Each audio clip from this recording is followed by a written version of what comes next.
গাজীপুরে ঘোড়া জবাই ও মাংস বিক্রি বন্ধে অভিযান চালিয়েছে ভ্রাম্যমাণ আদালত। মঙ্গলবার 18 মার্চ দুপুরে গাজীপুরের নির্বাহী ম্যাজিস্ট্রেট জামাল উদ্দিনের ভ্রাম্যমাণ আদালত নগরীর হায়দ্রাবাদ এলাকায় গিয়ে মাংস বিক্রেতা শফিকুল ইসলামকে ডেকে এনে ঘোড়া জবাই ও মাংস বিক্রি না করতে কঠোর সতর্ক করেছেন। এ সময় সদর উপজেলার প্রাণী সম্পদ কর্মকর্তা ডক্টর মোহাম্মদ শাহিন মিয়া উপস্থিত ছিলেন।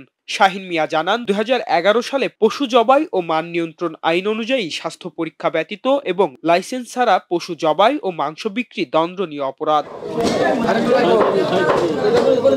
এক্ষেত্রে 1 বছরের জেল জরিমানার বিধান রয়েছে। দেশে ঘোড়া জবাই ও মাংস বিক্রি অপ্রচলিত, তাই নানা মহল থেকে ঘোড়া জবাই ও মাংস বিক্রির আপত্তি ওঠায় মঙ্গলবার দুপুর 2টার দিকে ভ্রাম্যমাণ আদালত হায়দ্রাবাদে অভিযান চালায়। এ সময় 2011 সালের পশু জবাই আইনে গ্রেপ্তার ও জেল জরিমানার কথা জানিয়ে তাকে কঠোর নির্দেশনা দেওয়া হয়। অভিযানকালে এলাকাবাসী ও ভ্রাম্যমাণ আদালতকে আশ্বস্ত করেন এই এলাকায় আর কোনো ঘোড়া জবাই ও মাংস বিক্রি করতে দেওয়া হবে না।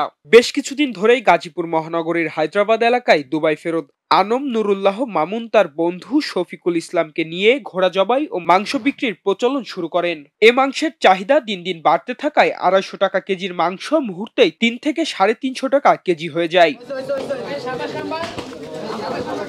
ঘোড়ার মাংস বিক্রির বিষয়টি সামাজিক যোগাযোগ মাধ্যম এবং বিভিন্ন পত্রপত্রিকা ও অনলাইনে ব্যাপকভাবে প্রচারিত হলে এ নিয়ে পক্ষে বিপক্ষে নানা মতামত প্রকাশ পায় এবং মিশ্র প্রতিক্রিয়া সৃষ্টি হয়। বিষয়টি প্রশাসনের নজরে আনা হলে মঙ্গলবার ভ্রাম্যমাণ আদালত অভিযান চালায়।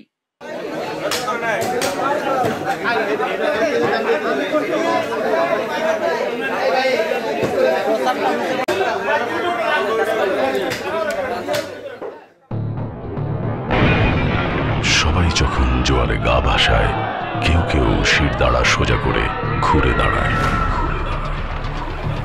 সময় যেখানে প্রতিনিয়ত হার মেনে নিতে শেখায়, কেউ কেউ চ্যালেঞ্জ ছুড়ে দেয়।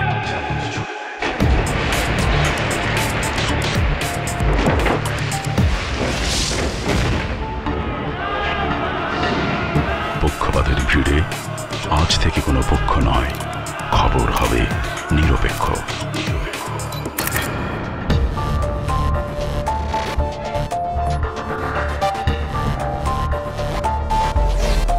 বানোয়াট তথ্যবাদ, খবর হবে নিখাত।